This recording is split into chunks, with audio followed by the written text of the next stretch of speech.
ये needle less मैं beginners के लिए बना रही हूँ और ये कॉटन थ्रेड है, ये सादा कॉटन थ्रेड है। इसमें एक जगह मैंने नॉट लगा दी है।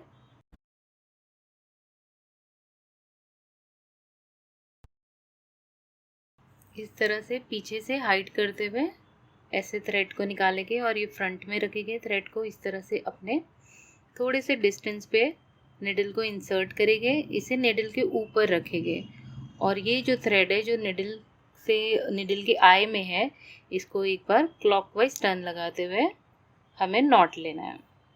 अब धीरे से पुल कर दे इसे इस तरह से।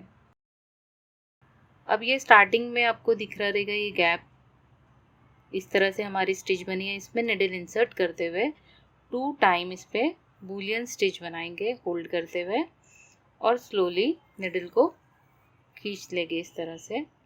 ये बूलियन स्टिच हो गया।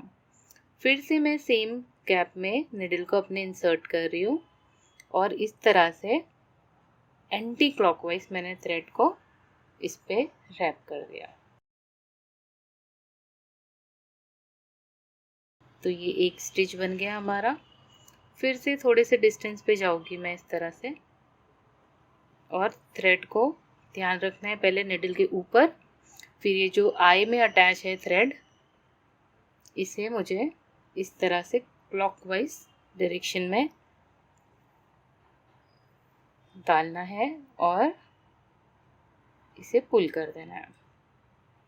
सेम रिपीट करूंगी मैं। ये जो गैप बना है दोनों के बीच में, इसमें निडल इंसर्ट करते हुए 2 टाइम बूलियन स्टिच बनाऊंगी इस तरह से। 2 रैप लगाते हुए ये बूलियन स्टिच बन गया। पुल कर देंगे थोड़ा सा, फिर से सेम गैप में निडल को इंसर्ट करेंगे और इस तरह से एंटी क्लॉकवाइज रैप लगाएंगे।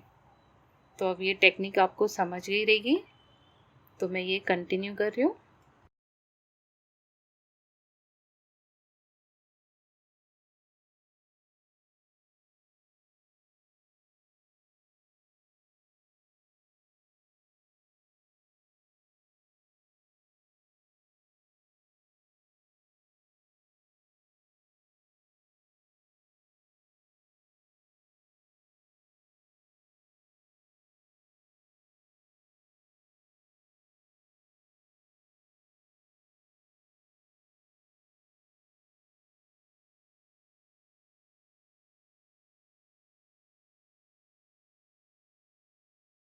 अगर आप सिंपल इस तरह से बॉर्डर पर्ल की तरह बनाना चाहते हैं तो सिंपल कंटिन्यू करें,